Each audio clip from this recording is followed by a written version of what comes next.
Madam மக்களிடையே நீங்க எந்த எந்த கட்சியில கூட்டணி சேர போறீங்க பல்வேறு விமர்சனங்கள் இருக்குது. பொதுவாக சமீபத்தில் கூட அதிமுகவை பற்றி சில குறைபாடுகள் சொன்னாங்க அப்படி சொல்றாங்க. கடந்த முதல்வர் உடல்நிலை சரியில்லாதப்போ அவங்க நேரில் போய் பார்த்துட்டு வரணும்னு சொல்றாங்க. மக்கள் பாதி விமர்சனம் திமுகவுக்கு அவங்க பிடிச்சாங்க அப்படின்ற போல பல்வேறு விமர்சனங்கள் இருக்கு. அதை பற்றி உங்களுடைய கருத்து? நான் தெளிவா பல முறை பல பிரச்சனைகளை சொல்லிட்டேன். கூட்டணி பற்றிய அறிவிக்கை ஜனவரி 9 கடலூர் மாநாட்டில் அறிவிக்கப்படும். அது ஒண்ணுதான் என்னோட பதில்.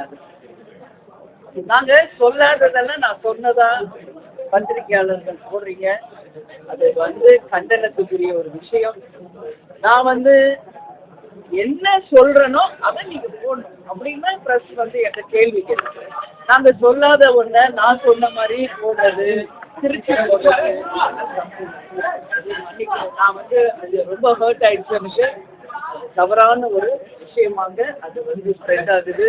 நாங்க என்ன பேட்டி கொடுக்குறோம், நாங்க என்ன சொல்றோமோ அதை பிரசுரம் பண்றோம். அதை விட்டு நாங்க சொல்லாத எக்ஸ்ட்ரா வேர்ட்ஸ் நீங்களே போட்டு எக்ஸ்ட்ராவா சொல்றது தப்பு. ஏன்னா ஒரு லீடராக நாங்க என்ன சொல்றோமோ அதுதான் மக்கள் கிட்ட நீங்க கொண்டு போய் சேர்க்கணும்.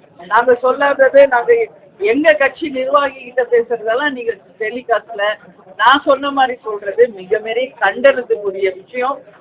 அண்ணனை பத்தி எடப்பாடியாரை பற்றி நான் சொன்னதாக மிக தவறான ஒரு செய்தி தொலைக்காட்சிகளை பரவுது. அது தவறான ஒரு விஷயம். எங்க கட்சி நிர்வாகிகள் ஆலோசனை கூட்டத்தில் நாங்கள் கலந்துரையாடுவோம். அப்போ அவங்க கேட்கிற கேள்விக்கு நான் பதில் சொல்லுவோம்.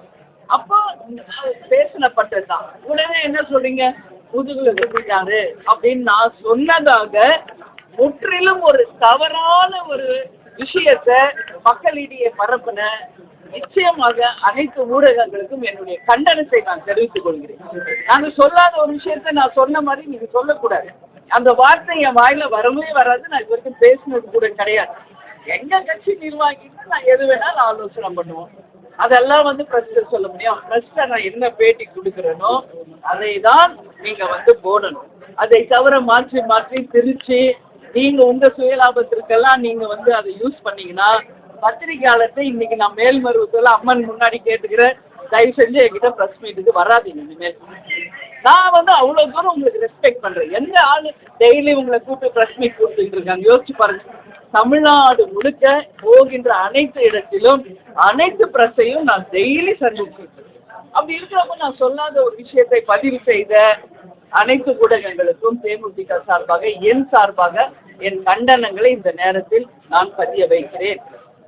இது தவறான ஒரு முன்னுதாரணம். அது தப்பு. நான் அண்ணன் எடப்பாடியாரை பற்றி அப்படி சொல்லவே கிடையாது. இது தவறான ஒரு விஷயம். எங்க கட்சி கலந்த ஆலோசனையில் நாங்கள் என்ன பேசுகிறோமோ அதை நீங்க திருச்சி போட்டீங்கன்னா அதுக்கு நாங்க காரணம் இல்லை என்பதை இந்த பிரஸ் மீட்ல மேல்மருவத்தில் இதை நான் பதிய வைக்கிறேன்.